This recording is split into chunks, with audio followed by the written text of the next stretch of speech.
দুই বোকা ডাকাতি করতে আসছে, কিন্তু তাদের ভাই কাজ ডাবে। আর এইদিকে তো মুখে হাত চাপা দিয়ে বাইরে চলে যায় ওরা চিল্লাতে। ব্যাংকের সামনে আসে, কেউ শুনতে পেলো নাকি। আর এদিকে সেকেন্ডে পুলিশটাকে চোখ মুখ বেঁধে ফেলে। সিন্ধুকের চাবি খুলবে কি, এদিকে তার পিছন থেকে ড্রিল মেশিন ঢুকে দেয়। লাস্টে কুকুরটি বাইরে এসে চিল্লাতে থাকে, আর তো ড্রিল করতে থাকে। লাস্টে তাকে নিয়ে আর কুকুরটি তো চালা কুকুর ড্রিল মেশিনটা গরম করে দেয়। লাস্টে তার তো হাতটা পড়ে যায়, অনেকের পরে হাত পোড়াপড়ি চিল্লাচিল্লি করতেছে। আর এদিকে তো কুকুরটি হাঁপিয়ে যায়, বাইরে নিয়ে যায়, কিন্তু তার হাতটা কামড় দিয়ে কেটে দেয়। এই কুকুরটি তো আবার তার পিছনে একটি কাঁকড়া রাখে, আর এদিকে বোতল নিয়ে যায়, আর তার পিছনে কামড় দেয়। এই বোতলের ভিতর সব আজ একটা বিরাট ফাটাফাটি হইব।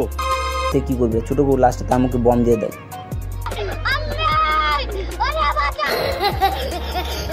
देख लो भाई, हम लड़के हैं ना, हमारे साथ ऐसा ही होता है। আর এদিকে তো টেলিফোনে চিল্লা থাকে, আর এদিক দিয়ে বাইরে যায়।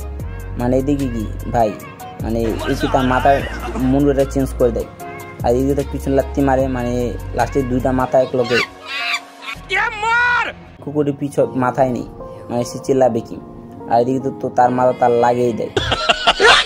ব্যাংক ডাকাতি করতেছে না, অন্য কিছু, মানে একের পর এক বম দিতেছে আর বম ব্লাস্টও করতেছে। এই মোরগটা কুকুরের ঘর থেকে বের করে লাস্টে তাকে একটি মমি বানায়। तुम्हें शर्म है कुछ? রোলার স্কিট করবে, কিন্তু কি কুকুর তার জুতা আগে ধার করে দেয়। তার চুলে পরীক্ষা করে, মানে এত ধার হয়ে যায়। সে আরামসে রোলার স্কিট করতে থাকে। লাস্টে এসে জলে বরফ পড়ে যায়, জলের মধ্যে। আর এদিকে কুকুরকে মারার জন্য উপরে গোলা ছাড়ে, তার উপর পড়ে। আর এদিকে কুকুরের মাথায় মারে একটা গোলা। লাস্টে কি তা কিছুই হয় না। আর এদিকে কুকুরটা